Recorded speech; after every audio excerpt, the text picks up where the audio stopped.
नमस्कार साथियों, स्वागत है आप सभी का अंकित इंस्पायर्स इंडिया पर। मैं हूं अंकित अवस्थी, आप हैं मेरे साथ में।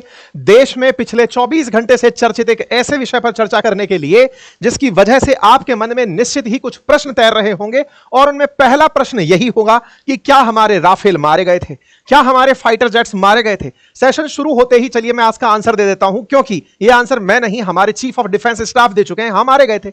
अब मारे गए थे ये राफेल थे कि मिराज थे कि सुखोई थे, आने वाले समय में डिटेल से पता चल जाएगा। तो क्या करें, राफेल मारे गए थे तो सेशन खत्म करें, आगे सेशन की चर्चा ना करें? और मारे गए थे तो कितने मारे गए थे, क्या राफेल ही मारा गया था? सारी जानकारियां आज के सेशन में लेंगे। लेकिन सबसे बेहद बड़ा प्रश्न जो आज के सेशन का है वो ये है कि क्या हमारी मशीनें अगर पाकिस्तान के साथ संघर्ष करते समय कोलेटरली अगर डैमेज भी होती हैं, जिसके बारे में हमने अपनी प्रेस कॉन्फ्रेंसेस में हमारे जो भी डीजीएमओज थे जिन्होंने अपनी तरफ से प्रेस कॉन्फ्रेंसेस की थी, उसमें भी हमने जिस बात को बता दिया था, क्या वो आज इतना बड़ा विषय है कि इस विषय की वजह से हम अपने अंदर यह प्रश्न खड़ा करने लगे कि नहीं साहब, हमने पाकिस्तान के अंदर इतने लोग मार दिए थे, हमने उनका इतना सिस्टम तबाह कर दिया था, हमारे फाइटर जेट्स भी तबाह नहीं होने चाहिए थे, और अगर हो गया है तो सरकार ने इसको अब तक क्यों नहीं बताया।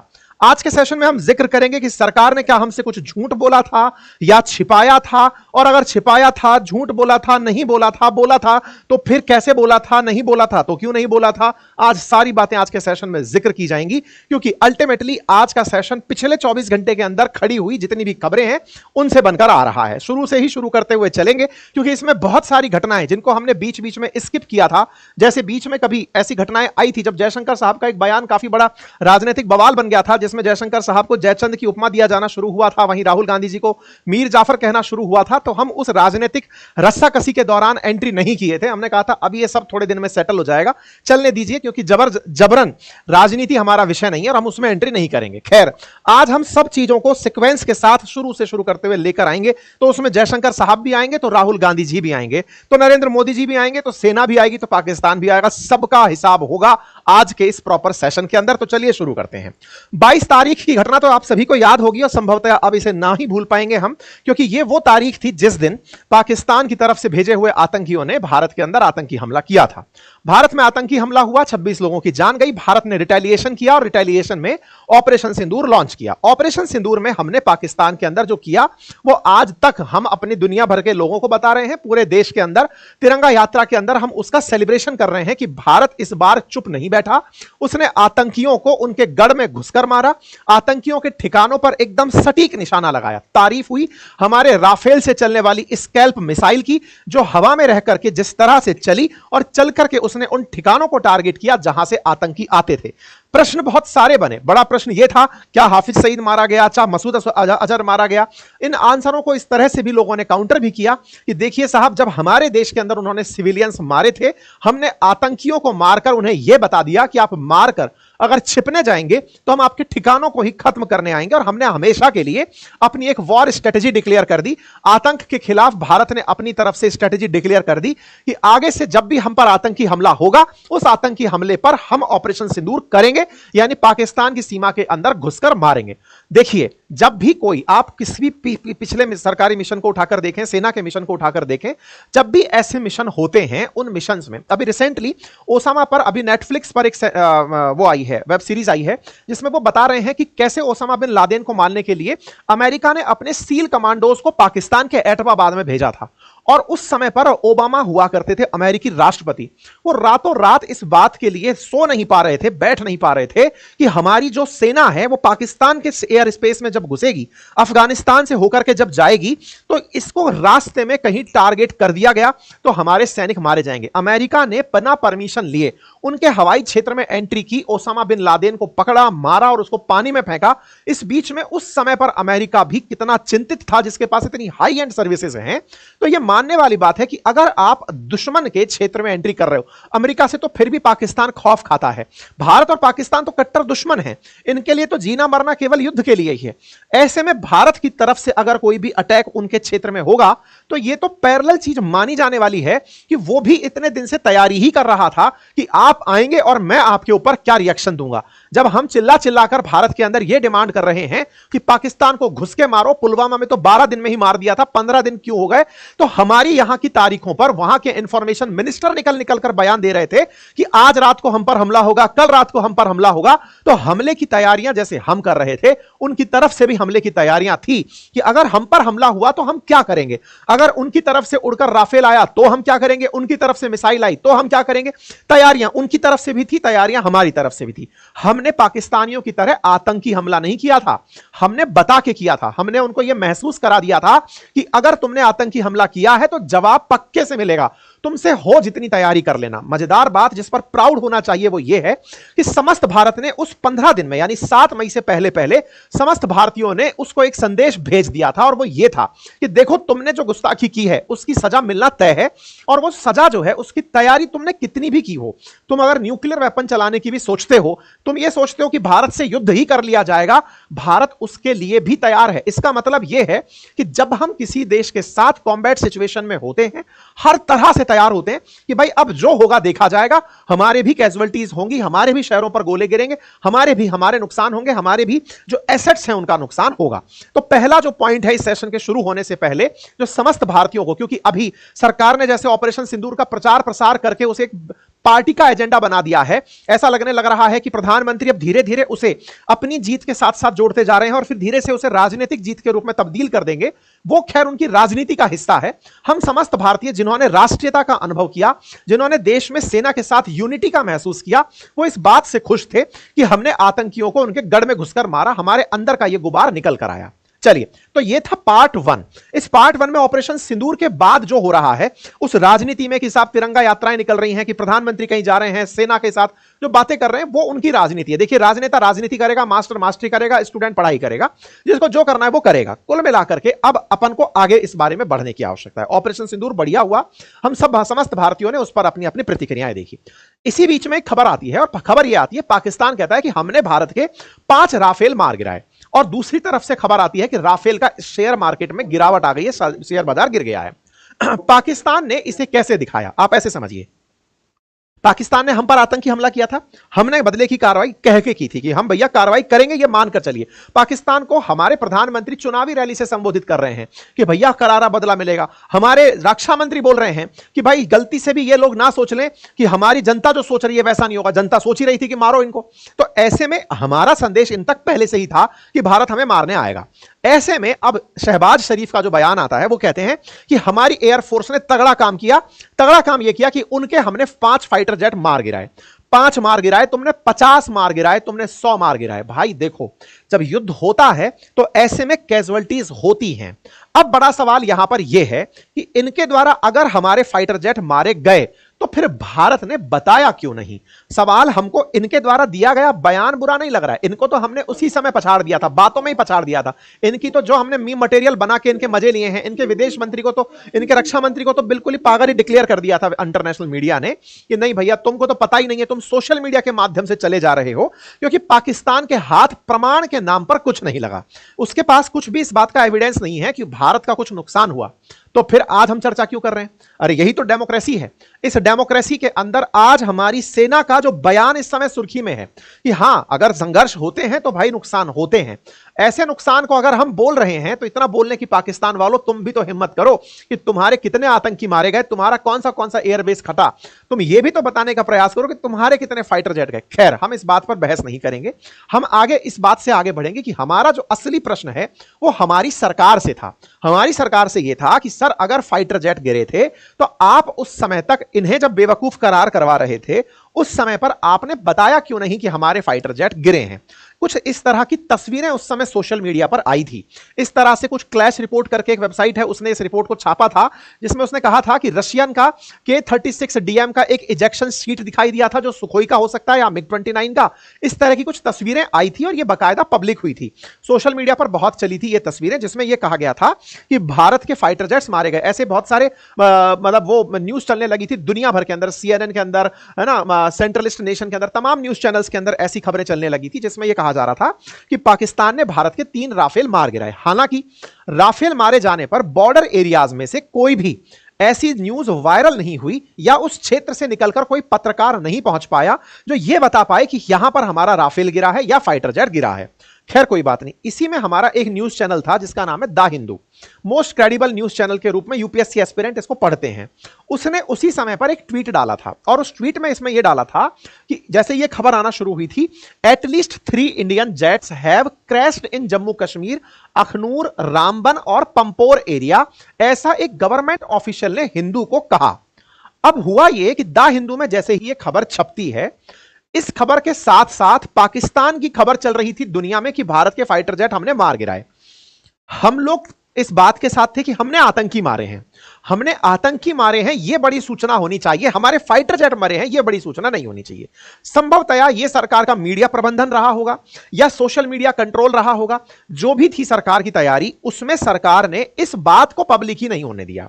नहीं होने के नाम पर सरकार ने ऐसी बहुत सारी एडवाइजरीज उस समय पर निकाली कि सेना की किसी भी गतिविधि को आप ना तो सोशल मीडिया पर डाल सकेंगे, ना नेशनल मीडिया पर डाल सकेंगे, क्योंकि वॉर टाइम पर, जिस समय वॉर चल रही हो या कन्फ्लिक्ट चल रहा हो या दो देश एक दूसरे को कन्फ्रंट कर रहे हो, उस समय कुछ भी सूचना दुश्मन को एज दे सकती है। हमने अपने पास्ट अनुभवों से सीखा था, चाहे कारगिल का मसला रहा हो या फिर 26/11 का मसला मुंबई का रहा हो, हमने उनसे यह सीखा था कि पाकिस्तान ने हमारी नेशनल मीडिया से अपने लिए बहुत सारा रेफरेंस फ्रेम बना लिया था कि भारत में कुछ हुआ है तो हमारे लिए उपलब्धि की बात है, वहां से अपडेट लेता था वो कि इंडिया में क्या चल रहा है। इस बार सरकार ने उस पर पूरी तरह से ब्लैंकेट बैन रखा। परिणाम क्या निकला? हमारे ब्लैंकेट बैन से कोई खबर हमें भी पता नहीं चली। कौन सी खबर पता नहीं चली? हमारी मीडिया उस समय कराची पर कब्जा कराने में बिजी थी, मीडिया को एंट्री नहीं दी गई होगी। संभवतया तभी ऐसी खबरें केवल द हिंदू तक पहुंची, बाकी कहीं खबर नहीं पहुंची। अब आपने कहा द हिंदू तक पहुंची तो ये चढ़ी क्यों नहीं? इसलिए नहीं चढ़ी क्योंकि थोड़ी ही देर बाद द हिंदू ने ये डिलीट मार दी। सुबह ये खबरें आई थी क्योंकि हमने 7 तारीख की शुरुआत रात को ही कर दी थी। खबरें छपी द हिंदू के अंदर, द हिंदू ने इसको थोड़ी ही देर बाद डिलीट कर दिया। ये कहते हुए डिलीट कर दिया कि हम अपनी पुरानी पोस्ट को डिलीट कर रहे हैं क्योंकि अभी हमारे पास में कोई भी ऑन रिकॉर्ड, अब यहीं से आपको एक बात समझनी होगी, ऑन रिकॉर्ड ऑफिशियल इंफॉर्मेशन नहीं है। यही एक इंपॉर्टेंट तथ्य है जो आपको समझना चाहिए। ऑन रिकॉर्ड ऑफिशियल इंफॉर्मेशन नहीं है का मतलब हुआ कि सरकार ने बयान नहीं दिया है, ना सेना ने बयान दिया है। और चूंकि हमसे कह रखा है कि हम कोई भी ऐसी खबर ना दिखाएं, इसलिए हम अपने पुराने पोस्ट को डिलीट करते हैं। हम लोग we therefore decided to remove the post from our platform. We regret that it create confusion among our readers. हमारे पढ़ने वालों में इसकी वजह से कंफ्यूजन हुआ, हम इसके लिए रिग्रेट करते हैं। ये जो खबर निकल कर आई थी, इस खबर की क्रेडिबिलिटी उस समय सवालिया निशान में आ गई। लोगों ने द हिंदू को एंटी इंडिया कहना शुरू कर दिया। देखिए, सोशल मीडिया के टाइम पर किसी भी चीज का ट्रोल होना, बहुत तेजी से होना लाजमी हो जाता है। जैसे ही आया, सब लोग अपने इमोशन सोशल मीडिया पर निकालने पहुंच जाते हैं। द हिंदू के साथ इस तरह की दिक्कतें उस समय हुआ यह कि लोगों ने कहा कि तुमने भारत के खिलाफ खबर दिखाई। यह पत्रकारिता कर रहा था, लेकिन सरकार की तरफ से दी गई गाइडलाइंस की पालना नहीं हो रही थी, इसलिए इन्होंने अपनी इस खबर को हटा दिया। उसके बाद फिर क्या बचा? भारत की तरफ से भारत ने अपने स्पोक पर्सन भेजे। उनमें एयर मार्शल ए के भारती बख्शी जो है, ये भी आपके सामने आए। ये सब हमारे जब डीजीएओज की बैठक हुई, इसमें इनसे पूछा गया 11 तारीख के दिन, जिसमें एयर मार्शल ये भारती जो हैं ये भी थे। इनसे ये सवाल पूछा गया कि सर, क्या हमारा कोई भी राफेल फाइटर जेट वहां मारा गया? तो इन्होंने इस जवाब को बड़ा ही इंटरेस्टिंग अंदाज में गोलमोल घुमाकर दिया था। इन्होंने ये कहा था कि हमारे ऑपरेशन सिंदूर के अंदर इन्होंने मना नहीं किया कि गिरा। इन्होंने कहा कि यह मैटर नहीं करता कि हमारा क्या हुआ, मैटर यह करता है कि हमने क्या अचीव किया। यह बात क्यों कहना चाह रहे थे? क्योंकि उस समय पर देश की तरफ से ज्यादा उपलब्धि पाकिस्तान का नुकसान बताने में है, भारत के मोराल को बढ़ाए रखने के लिए, भारत के लोगों को यह अपडेट दिलाने के लिए कि तुम्हारी सेना जो टैक्स पेयर्स की कमाई से हथियार खरीद के चल रही है, जो टैक्स पेयर्स इस देश के लिए तैयार होकर सरकार के साथ खड़े हैं, उन्होंने जिस पर दाव खेला है, जिस विमान पर दाव खेला है, वो परफॉर्म किया है। उसके स्कैल्प मिसाइल ने तबाही मचाई है। इन्होंने यही जानकारी दी। इन्होंने यह कहा हमारे पायलट सुरक्षित हैं। इसका मतलब यह हुआ कि हमारे फाइटर जेट अगर गिरे भी, इन्होंने पायलट सुरक्षित हैं यह लाइन बोली, इन्होंने फाइटर जेट सुरक्षित हैं यह शब्द का इस्तेमाल उस दिन भी नहीं किया। लोगों ने तब भी रीड बिटवीन लाइन कर ली, लेकिन मेन स्ट्रीम मीडिया ने इसे बड़ी खबर नहीं बनाया। क्यों नहीं बनाया? इसके पीछे यह नहीं है कि मेन स्ट्रीम मीडिया जो है वो बिक गया था। इसके पीछे का बड़ा कारण था कि उस समय पर भी ऑपरेशन सिंदूर रुका नहीं था, चल रहा था, और उस समय पर किसी भी प्रकार की खबर दुश्मन को कोई एडवांटेज दे सकती थी, क्योंकि हम बार बार यह कह रहे थे ऑपरेशन सिंदूर के समय हम ज्यादा जानकारी नहीं देंगे। लेकिन पाकिस्तान ने इस हरकत को जो किया, जिसके चलते उसने हमारे फाइटर जेट्स मार गिराए थे, इस बात के लिए उन्होंने सेलिब्रेशन शुरू कर दिया। सेलिब्रेशन में इन्होंने बाकायदा अपनी तरफ से इनके जो यहां के जो चीफ हैं उनको भी पूरी तरह से फील्ड मार्शल की उपाधि दे दी कि बहुत बढ़िया, तुमने हमारे देश की लाज रख ली, हमारे गोले खाए हमने, लेकिन गोले के साथ साथ हमारे फाइटर जेट तुमने मार गिराए उनके, ये हमारे लिए उपलब्धि है। इसी बीच में कंट्रोवर्सी होती है, और कंट्रोवर्सी क्या है? हमारे जयशंकर साहब एक बयान दे देते हैं न्यूज डिस्ट्रीब्यूशन एजेंसीज को, और उसमें वो बयान इस तरह का दे देते हैं, और ये बड़ा वायरल बयान होता है, जिसमें वो अपनी तरफ से कहते हैं कि हमने अपनी तरफ से उन्हें बता दिया था कि हम आतंकी ठिकानों पर हमला करने आएंगे, अब ये तुम्हारे ऊपर है कि तुम इस मामले में शामिल होना चाहते हो या साइड में रहना चाहते हो। उन्होंने साइड में रहना नहीं चुना, और जो आज हो रहा है वो उसका परिणाम है। इस बात के ऊपर कांग्रेस ने इनके इस वीडियो को पकड़ लिया, और पकड़ करके राहुल गांधी जी ने इनसे सवाल किए। सवाल यह था कि सर पहले तो आप हमें यह बताइए कि आपने पब्लिकली आकर एडमिट कर लिया भारत सरकार की तरफ से, आपको इस बात के लिए ऑथराइज किसने किया? नंबर दूसरा, हमारे कितने फाइटर जेट मारे गए यह बताइए। बस इसी बात से फिर शुरू हो जाता है भारत के अंदर सत्ता पक्ष और विपक्ष के बीच में खींचतान।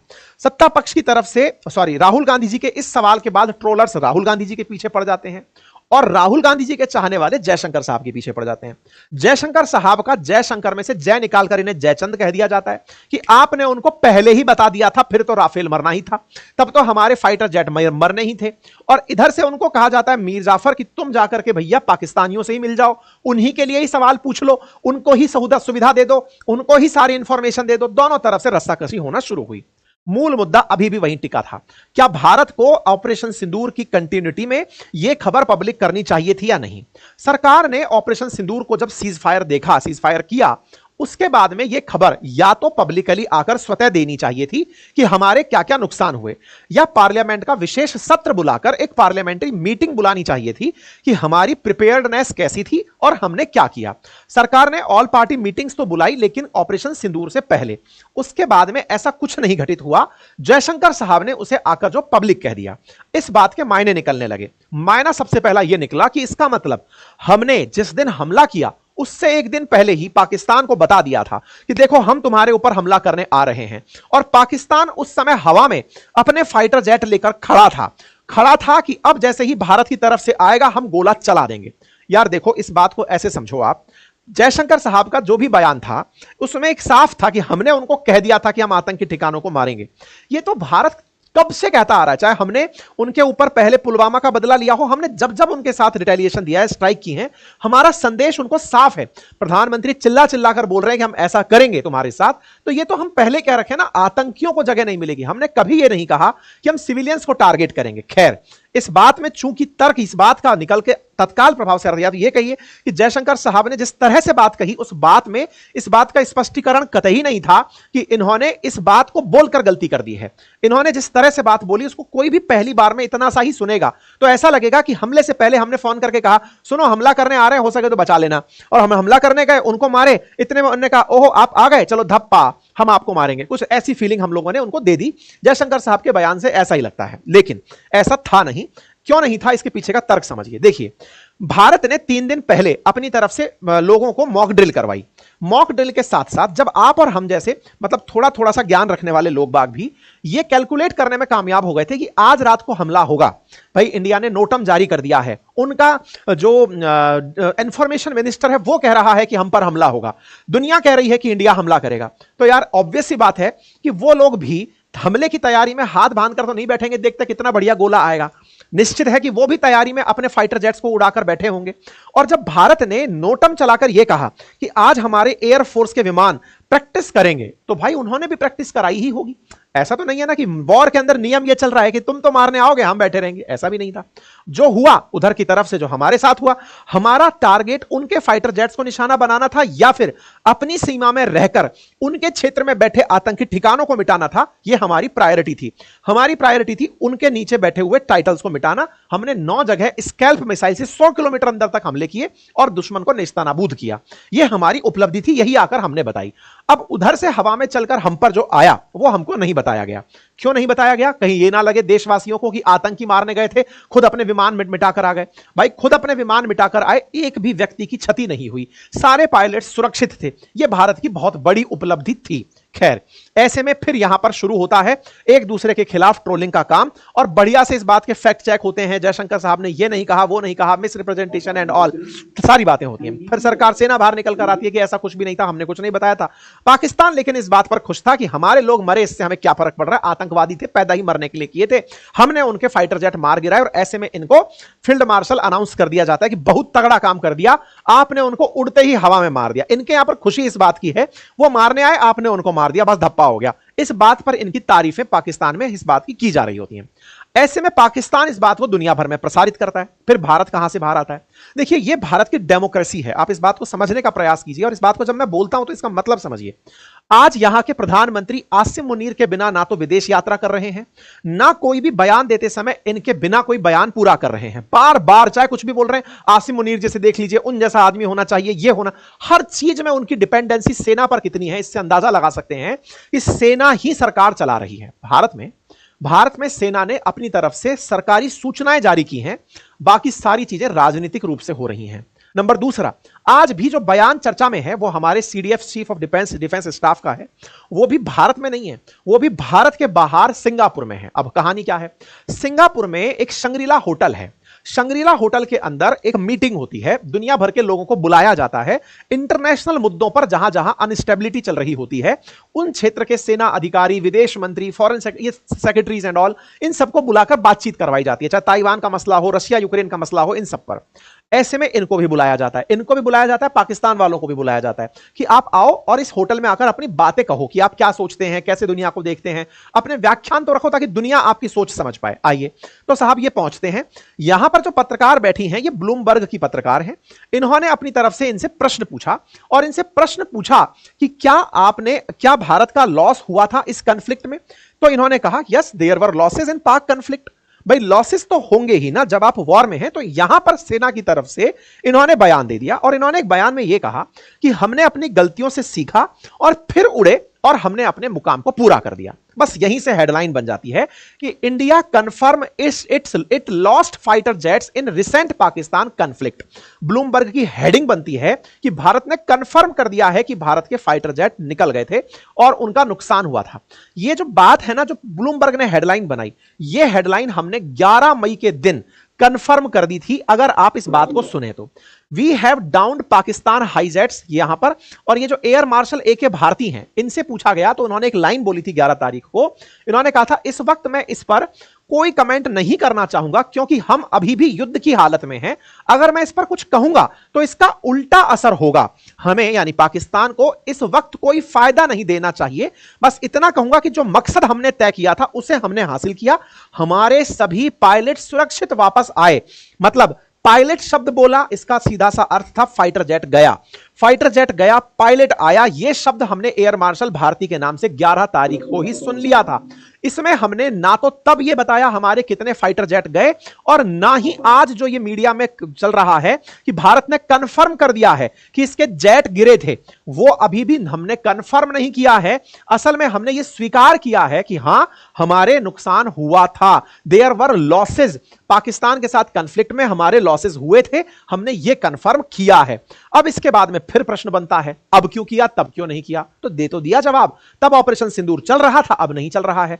अब वहां पर सेसेशन आ चुका है। सेसेशन आ चुका है मतलब युद्ध विराम की स्थिति आ चुकी है। उसके बाद सरकार अपनी तरफ से देश भर में जब प्रचार कर रही है, दुनिया भर में जाकर बता रही है कि हमने पाकिस्तान के साथ ऑपरेशन सिंदूर क्यों किया, तो अब यह बात भी तो बतानी पड़ेगी कि हमारा नुकसान क्या हुआ। तो इसमें गलत क्या है? फिर इस बात पे भड़क क्यों रही है दुनिया, या आप और हम इस बात से व्यथित क्यों हैं? भाई व्यथित इस बात से हैं कि इस तरह से नहीं बताना चाहिए था। किस तरह से नहीं बताना चाहिए था? ब्लूमबर्ग नाम से एक न्यूज चैनल को, रॉयटर नाम से एक न्यूज एजेंसी को आप जाकर बता के आ जाते कि लीजिए सर बताइए क्या रहा। नहीं, आपको ऐसे नहीं बताना था। तो क्या करना था? भारत के अंदर एक संसद नामक व्यवस्था है, हम लोकतांत्रिक देश है ना, संसदीय व्यवस्था है। जैसे जब कारगिल युद्ध खत्म हुआ था तो कारगिल का एक स्वतंत्र पैनल बना था। विपक्ष ने भी यही मांग की है कि कारगिल के बाद एक पैनल बना था जिसने हमारी प्रिपेयर्डनेस की पूरी समीक्षा की थी कि बताइए कितना नुकसान हुआ, हम कितने तैयार हैं।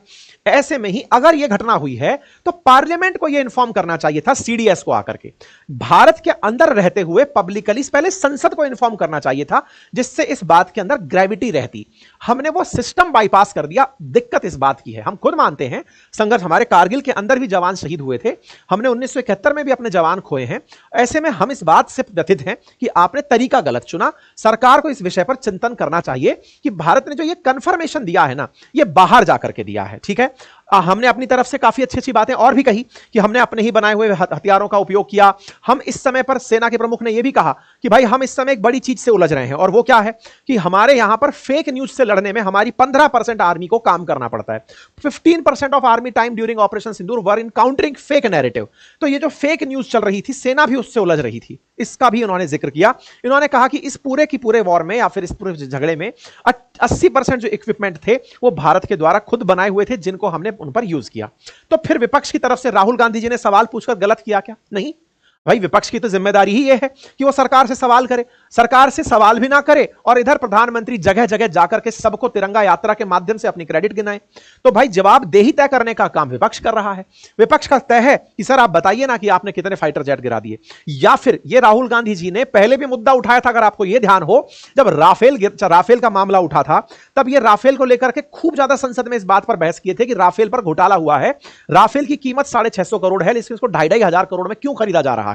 लेकिन दुनिया को इसका जवाब ऑपरेशन सिंदूर में मिल गया कि स्कैल्प मिसाइलें खरीदी थी। हम उसको उस समय बताना नहीं चाहते थे कि हम क्या खरीद के लाएं, लेकिन अब पता चल गया। खैर, तो राहुल गांधी जी के लिए तो यह मसला उस मसले से कनेक्ट होने जैसा है पुराने चुनावों से कि बेटा तब भी तो आपने कहा था कि राफेल खरीदें, अब आपका राफेल गिर कैसे गया, और गिर गया तो भारत क्या अभी भी राफेल लेकर रहेगा? अगर 5th जनरेशन राफेल है और वो दुश्मन की तरफ से आती गोलीबारी को हैंडल नहीं कर पा रहा है, और इंटरेस्टिंग अभी भी ये कंफर्म नहीं है कि राफेल ही गिरा है, इंटरेस्टिंग ये है कि जेट गिरा है। वो हो सकता है सुखोई हो, वो हो सकता है मिग हो सकता है मिराज हो, वो कुछ भी हो सकता है, अभी कंफर्मेशन नहीं है। बोला गया जेट गिरा है, हम राफेल ही क्यों मान लें? तो इनका सवाल पूछना और इनसे सवाल पूछना बिल्कुल जायज है। तो सीडीएस के द्वारा जो बयान दिया गया, उम्मीद है कि आप लोगों को वो बात अब अच्छे से समझ में आ गई होगी। ये वो इंटरव्यू था, इंटरव्यू हम सोशल मीडिया पर डाल देंगे, सुन लेना, नहीं तो फिर से कोई स्ट्राइक मार देगा हमारे। ठीक है, कुल मिलाकर के बात ये थी जो मैंने आप लोगों के सामने अब रख दी है। अब सवाल तरह तरह से खड़े होने लगे, इधर से और उधर से, दोनों तरफ से। हमने जो किया, हम अपनी उपलब्धियां गिराने लगे, हमने पाकिस्तान के इतने मार दिए, उन्होंने जो गिनाया वो हमने अपनी तरफ से बता दिए। कुल मिलाकर ये बात हो गया। अब फिलहाल के लिए हेडलाइन बन चुकी है, India lost jets but change tactic to hit Pakistan hard. ये हमारी हेडलाइंस इस समय हो चुकी। तो अपोजिशन ने सवाल यही किया है कि स्पेशल सेशन ऑफ पार्लियामेंट तुरंत बुलाया जाना चाहिए इस मसले के ऊपर, और एक comprehensive review of our defence preparedness वो तैयार करनी चाहिए कि हमारी तैयारियां क्या थी। यह बात इस समय विपक्ष के द्वारा उठाई गई है। विपक्ष अपनी तरफ से केवल सवाल यही उठा रहा है, इस सेना के चीफ को विदेश में बिठा करके बयान दिलवाने का क्या मतलब है? आप सीधा यही बुलवाते, संसद के सामने बुलवाते, अपोजिशन यही मांग कर रही है। ठीक है साहब, तो उम्मीद है कि आप लोगों को सारी जानकारी ब्रीफ में हमने बता दी। बाकी भारत ने बढ़िया से ब्रह्मोस का उपयोग कर ही लिया। इस 100% जो हुआ होगा, जो आप अगर ऑब्जर्व करें कि ब्रह्मोस पहले नहीं चली थी, पहले तो स्कैल्प मिसाइल चली थी। स्कैल्प चली तो उधर से हमारे फाइटर जेट गिरे होंगे, फाइटर जेट गिरे होंगे, तभी जाकर डिसाइड हुआ कि अब मारो इन पे ब्रह्मोस पटक के। तो फिर उसके पीएम ने खुद ही बोल दिया था, कल हमने सेशन भी किया था कि हम पर ब्रह्मोस चलाई गई थी। तो भारत ने ब्रह्मोस इसी रिटेलिएशन के अंदर चलाई थी और वो हम उसमें कामयाब भी रहे। भारत के पास गर्व करने के 1,00,000 कारण हैं। हमारे देश में लोकतंत्र है, सेना का शासन नहीं है। हमने अपनी सेना के द्वारा पराक्रम सिद्ध किया, पाकिस्तान के कहने पर हमने संधि विराम किया, मतलब युद्ध विराम किया। उसके बावजूद भी हमारे प्रश्न, चूंकि हम लोकतांत्रिक देश में हैं, तो सरकार से बने रहेंगे कि सरकार को तैयारी करनी चाहिए, बुलाना चाहिए, और कारगिल रिव्यू कमेटी की तरह सरकार को इस विषय पर भी रिव्यू कमेटी बिठानी चाहिए, तैयारियों की जायजे लिए जाने चाहिए। हम तैयार और होंगे, सरकार को जो भी आवश्यक होगा उस तरह से सरकार को इस बात के लिए जवाब दे दिए जाएंगे। ठीक है, फिलहाल के लिए सरकार से ले देकर जो प्रश्न बचते हैं वो इतने ही कि आप इस चीज के अंदर जिस तरह से ऑल पार्टी मीटिंग बुलाकर आपने देश का विश्वास जीता था, ऐसे ही पार्लियामेंट को फिर बुलाइए। संसद के सामने पूरी डिफेंस की जो तैयारियां हैं उनको आप डिस्कस करिए। अगर आपको पैनल बना के करना है तो वो करिए। ये अपोजिशन की तरफ से डिमांड है, और पूरा देश भी, पूरा जब विदेशों में जाकर के अपोजिशन के साथ गया वो प्रतिनिधिमंडल देश को रिप्रेजेंट कर सकता है, तो संसद तो करती ही है। बाकी आप लोग इस विषय पर क्या सोचते हैं, अपनी राय कमेंट बॉक्स में जरूर रखें। चैनल पर नए हैं तो चैनल को सब्सक्राइब कर लीजिएगा, और हां,